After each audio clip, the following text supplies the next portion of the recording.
बिस्मिल्लाहिर्रहमानिर्रहीम। अस्सलाम वालेकुम मेरी प्यारी माँ और बहनों। सदा हंसी मुस्कुराती रहें, खुश रहें और दूसरों को भी खुश रखें।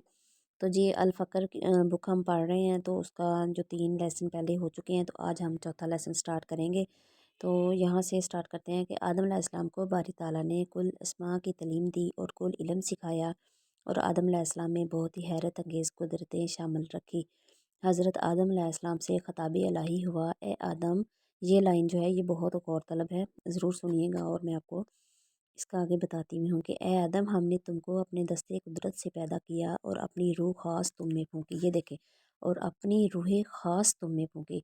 तो देखें ना, आदम अलैहिस्सलाम को तो अल्लाह ताला ने मिट्टी से बनाया, बाहर मतलब जिस्म जो है वो तो जो है वो मिट्टी से बनाया, लेकिन ख़ास चीज़ जो है वो है अल्लाह ताला का अंदर समाना। अल्लाह ताला ने अपनी रूह आदम अलैहिस्सलाम के अंदर फूंकी, तो उनमें जान आई और फरमाया कि तुमको अपनी सूरत पर पैदा किया।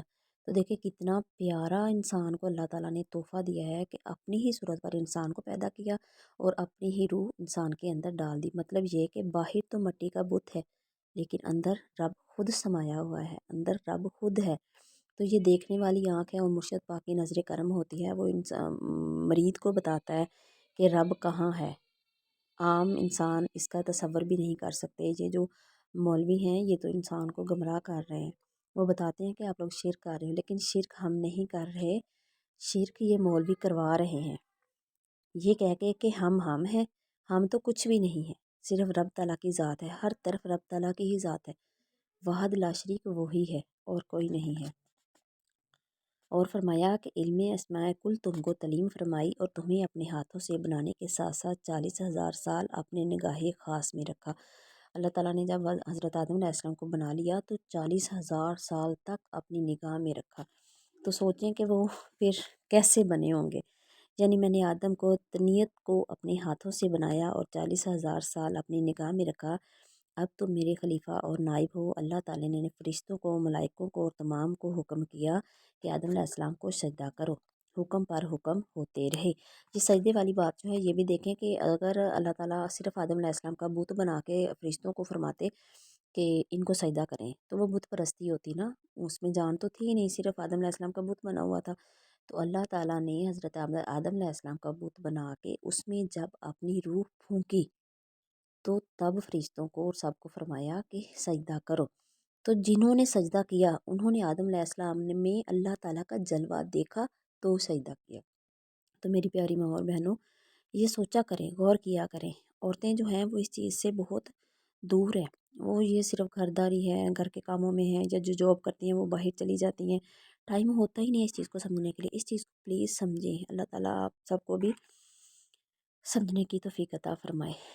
अगर मेरी कोई बात बुरी लगे तो माज़रत के साथ, लेकिन किसी का दिल दुखाने वाला मकसद नहीं है मेरा। तो मकसद यही है कि आप लोगों के इल्म में बात आ जाए और अल्लाह ताला आप पर अपनी रहमतें नाज़िल करे। और जिस वक़्त हुक्म दिया हमने फ़रिश्तों को कि गिर जाओ रूबरू सजदे में आदम के, सो सबों ने सजदे में गिर पड़े सवाए इब्लीस के। आदम अलैहिस्सलाम को सजदा करने के मुतल्लिक़ बारी ताला कई मकामात पर कई अंदाज से अहकाम जारी किए हैं, जिनको सरे तस्लीम अदा किए गए हैं।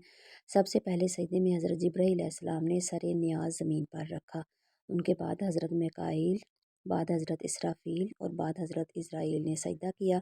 इन मुकर्रब फ़रिश्तों के बाद कुल मलाइका और फ़रिश्ते और तमाम के तमाम भी सजदा अदा किए।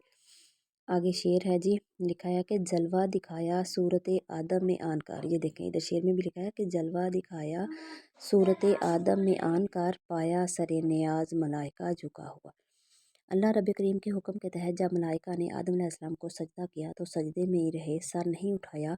एक रवायत के मुताबिक 500 साल सजदे में रहे। इसके बाद जब सजदे से सर उठाए तो देखा कि इब्लीस खड़ा हुआ है और सिर्फ आदम को देख रहा है, और उसके फरिश्तों वाली सूरत भी तब्दील हो चुकी है और वो अपनी पुरानी जिन्नों की शक्ल पर हो गई है। जब फरिश्तों ने इब्लीस की शक्ल देखी तो खौफ तारी हो गया। बारगाह इलाही में शुक्रगुजारी के तौर पर फ़ौरन एक और सजदा अदा किया, और इस दिन से 2 सजदे मुकर्रर हुए, जो हर रकत में इसी वाक़े की यादगार है। अल्लाह ताला ने इब्लीस से दरियाफ़्त किया कि तूने मेरे खलीफा को सजदा करने से इनकार क्यों किया। इब्लीस ने जवाब दिया, मैं आदम से बेहतर हूँ, मेरी पैदाइश आग से हुई है और आदम को मिट्टी से बनाया गया है। آگ کا جوہر خاک کے جوہر سے اچھا ہے کہہ کر ابلیس نے غرور کیا۔ آگ کی خاصیت ہے کہ ہمیشہ اوپر ہی کی جانب اٹھتی ہے، لیکن اس کا زور کتنا بھی زیادہ کیوں نہ ہو، آخرکار اس کا زور ٹھنڈا پڑ جاتا ہے اور وہ واپس خاک کی طرف ہی آتی ہے اور اسی میں مل جاتی ہے۔ یہ بات شاید ابلیس کے ذہن میں نہیں آئی۔ ابلیس کے اس جواب سے باری تعالیٰ نے اس کی غروری کی وجہ سے ابلیس سے لباس کرامت اور پیشانی کا خلعت اس سے چھین لیا اور اخرج منہا کے تحت اس کو مقام قرب جنت سے نکال کر زمین پر ڈال دیا گیا۔ ابلیس ندامت سے برسوں زمین پر پڑا رہا، کیونکہ اس سے اب فرشتوں والی شکل چھین لی گئی تھی۔ اب وہ جنات کی شکل میں تھا، اس لیے کسی کو شکل بتانے کے قابل نہ رہا۔ جب کبھی کسی کے روبرو جاتا تو دیکھنے والے اللہ کی پناہ مانگا کرتے۔ آخرکار اس کے دل میں بدلے کی آگ اور غصہ جوش مارنے لگا اور وہ یہی سوچتا رہا کہ کس طرح پھر سے جنت میں داخل ہو جائے اور آدم علیہ السلام سے خطا کرائے۔ ادھر آدم علیہ السلام جنت میں بڑے اطمینان سے اللہ رب العزت کی عبادت میں لگے رہے اور جنت میں بڑے اطمینان و سکون کے ساتھ گھوما کرتے۔ فرشتے اور ملائکہ آپ کی بڑی عزت کیا کرتے اور ہر آرام کا خاص خیال رکھا کرتے رہے۔ ایک مدت اسی طرح گزرنے کے بعد سب کچھ آرام و آرائش رہنے کے باوجود آدم علیہ السلام میں ایک طرح کی بے چینی اور بے قراری پیدا ہونے لگی۔